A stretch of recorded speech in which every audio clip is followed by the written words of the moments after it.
Gerald. Poor Prince.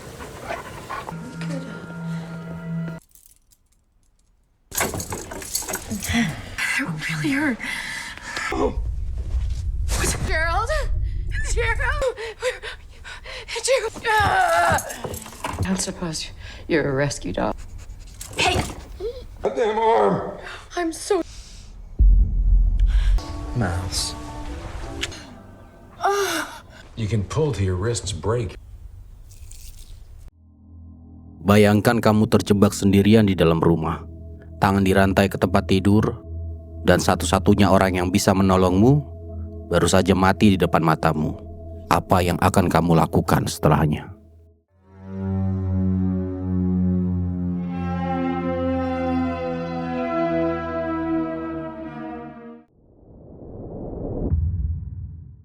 Ini kisah seorang wanita bernama Jessie Burlingame. Perempuan yang kelihatannya punya segalanya, suami sukses, rumah indah, kehidupan yang sempurna di mata orang lain.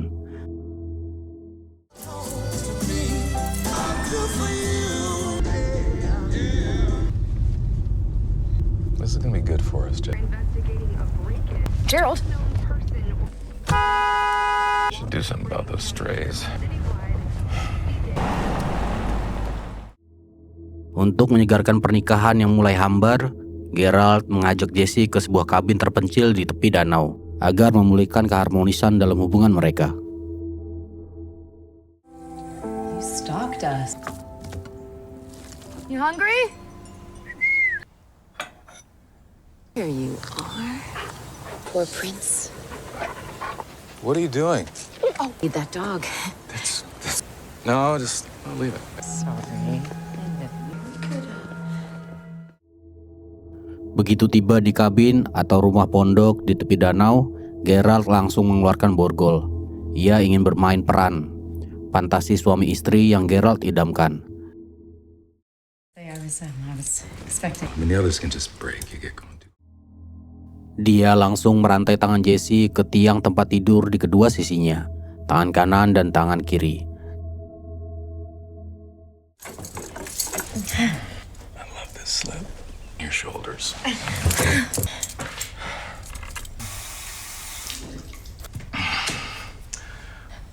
bet you want me to leave.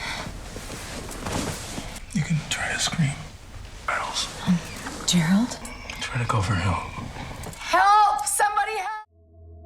Namun Jessie tetap menolaknya, dan disitulah semuanya berubah selamanya. Gerald tiba-tiba merasakan ada yang aneh pada dirinya. Tangannya mencengkeram dada, dan napasnya mulai terputus-putus. Gerald? Gerald? Gerald?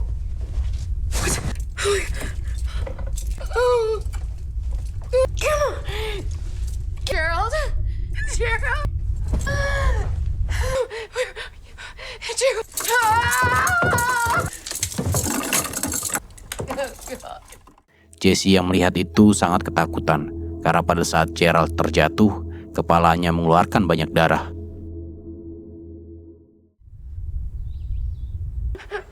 Wake up!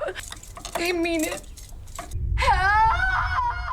Ia menendang tempat tidur, berteriak sekuat tenaga. Tidak ada yang mendengarnya. Ternyata di sana tidak ada siapapun. Hanya Jessie, hanya rantai dan tubuh suaminya yang tergeletak diam di lantai.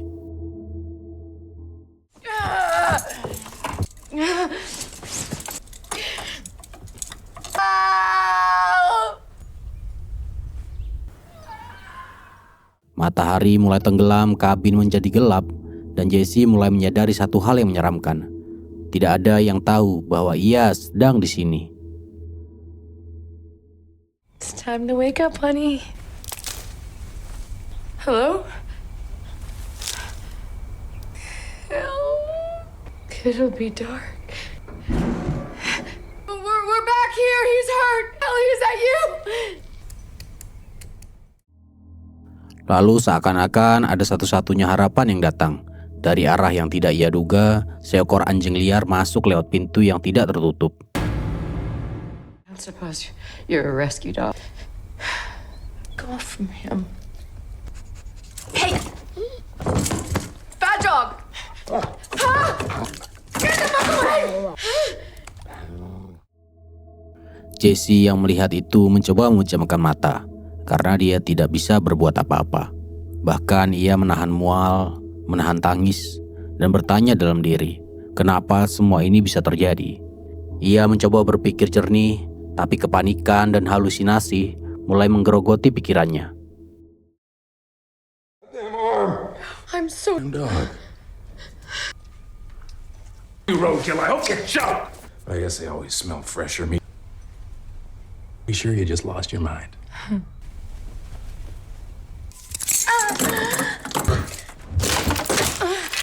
It's that easy. It's good now. Setelah beberapa lama ia mulai kehausan.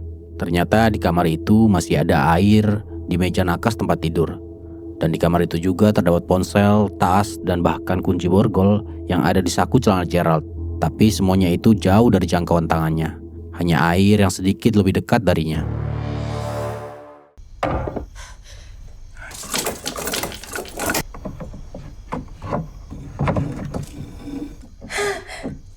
You're smirking.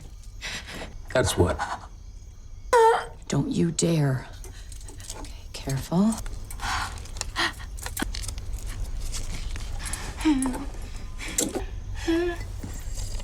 Leave some for later. Malam itu menjadi malam terpanjang dalam hidupnya. Dalam kegelapan, suara-suara mulai datang. Suara langkah kaki, dan bahkan suara napas. Hello? Who are you? I need help. Jesse yang melihatnya mulai membeku dan bertanya dalam hati, siapakah itu? Atau lebih tepatnya apa itu? Or maybe you're just not safe. Died of fear. The Moonlight Man looks like. Tapi ternyata itu bukan satu-satunya teror yang harus Jesse hadapi. Dalam kondisi setengah sadar akibat dehidrasi, ketakutan, dan halusinasi, sesuatu yang jauh lebih mengerikan mulai terkuak.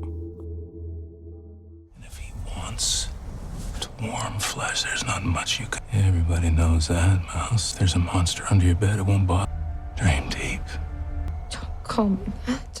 Saat ia masih remaja, saat terjadi gerhana matahari, saat ayahnya, orang yang paling ia percaya di dunia ini, melakukan sesuatu yang seharusnya tidak pernah terjadi. It's starting. What? You and me sitting here together while you used to sit on my lap. That's embarrassing. Great evenings out here. Me and Mouse. Thinking about how happy those times. I just miss my little girl sometimes. I'm not too big. Mouse.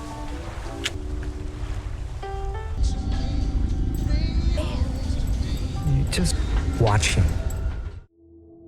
Dan sekarang, dia dirantai di sini tidak berdaya. Bahkan kenangan itu seolah kembali menghantam Jesse dengan penuh kekuatan. Jesus! It burns! Cramps will pass. Dreams. About the eclipse. It wasn't relevant to us. Father was a lawyer. Gerald was... The point is, Jesse, you never walked away from that. That I'm here. I also have to be... Ia menangis bukan hanya karena takut mati, tapi ia menangis karena baru menyadari bahwa ia sudah lama hidup dalam penjara yang lain. Penjara yang dibangun oleh trauma yang tidak pernah ia akui. Until you were nice and right. It wasn't... Again, trips. What was he really doing? I handled it. Like you handled those last few minutes on... He didn't rape me. Only touched himself. I'm someone. Or the boat. What he did to me, honest thing anyone's ever done. in the bedroom. What did he do? Nothing. Di hari kedua, tubuh Jesse sudah melemah. Bibirnya pecah-pecah, pandangannya mulai kabur, tapi otaknya masih bekerja dengan baik.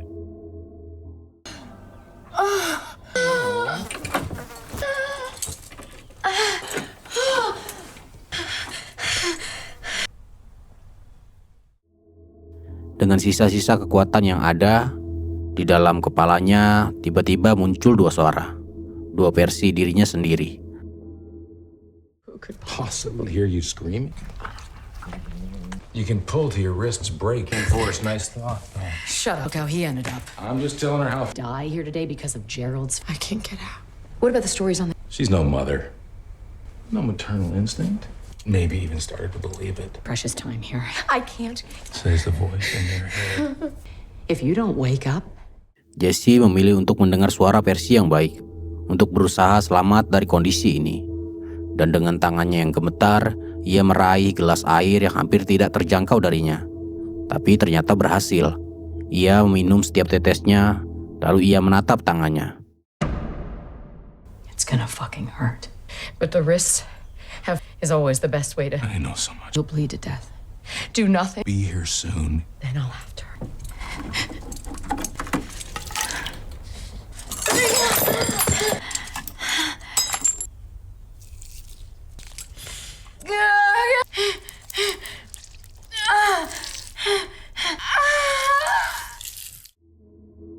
Darah mengalir dengan rasa sakit yang luar biasa. Ia memaksa tangannya melepaskan diri dari borgol itu.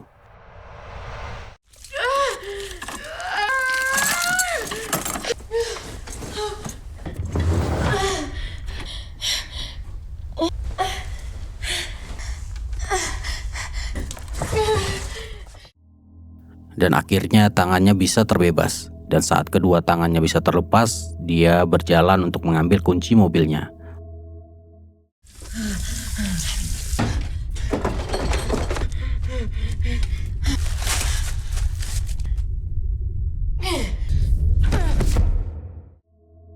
Lalu kembali sadar dan ketika ingin keluar dari rumah itu, ia bertemu dengan sosok mengerikan itu lagi.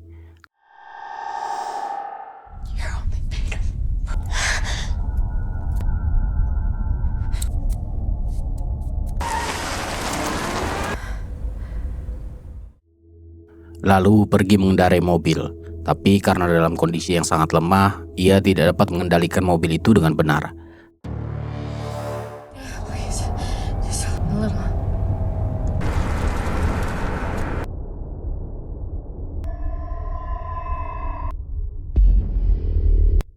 Mouse.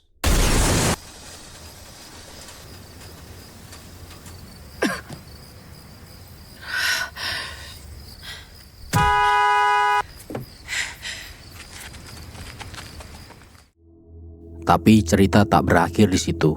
Beberapa bulan setelah kejadian itu, Jesse mulai memulihkan dirinya. Ia pergi ke terapi. Ia mulai menceritakan semuanya untuk pertama kalinya dalam hidupnya.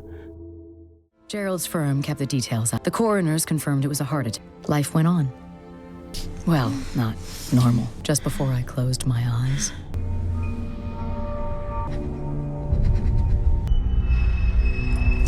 If it wasn't his face, I spent so long never sure that I did. You in your sunless world. That his shackles, his, were comfort after the handcuffs. Raymond, Andrew. Dan kemudian, sosok misterius itu kembali muncul dalam hidupnya. Bukan di mimpi, bukan juga di bayangan. Tapi di pengadilan, ternyata sosok tinggi besar yang Jesse lihat di kabin itu nyata. Namanya Raymond Andrew Joubert, seorang pembunuh berantai dan pemerkosa mayat yang memang ada bersamanya di kabin malam itu. 8 counts, first degree. 28 counts, desecrating human battery. Hey! You're not real. You're not real. Moonlight. You're so much smaller than Yang bermakna kamu hanyalah sebuah kegelapan kecil dalam kegelapan besar yang sudah aku hadapi. Dan aku sudah mengalahkan kegelapan itu.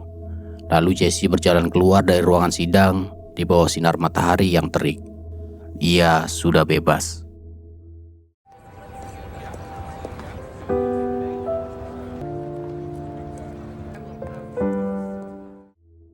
Ia bukan hanya bebas dari rantai di pergelangan tangannya, tapi bebas dari rantai yang sudah lama melilit jiwanya. Trauma dari masa kecilnya. Cerita ini bukan sekedar cerita horor atau tentang cerita bertahan hidup dari serangan monster, tapi ini adalah cerita refleksi manusia menghadapi traumanya. Tentang bagaimana trauma bisa membelenggu seseorang jauh lebih kuat dari borgol baja manapun. tentang bagaimana suara terkeras yang harus kita lawan seringkali bukan suara dari luar, tapi suara dari dalam kepala kita sendiri. Dan tentang betapa luar biasanya kekuatan manusia ketika mereka memilih untuk tidak menyerah. Sekarang aku mau tanya ke kalian, kalau kalian ada di posisi Jesse, kalian akan melakukan apa? Jika ada request untuk cerita film yang ingin dibuat alurnya, silakan tulis pada kolom komentar. Akhir kata, dengan segala hormat, saya mengucapkan terima kasih. Sampai jumpa di alur cerita film selanjutnya. Ciao.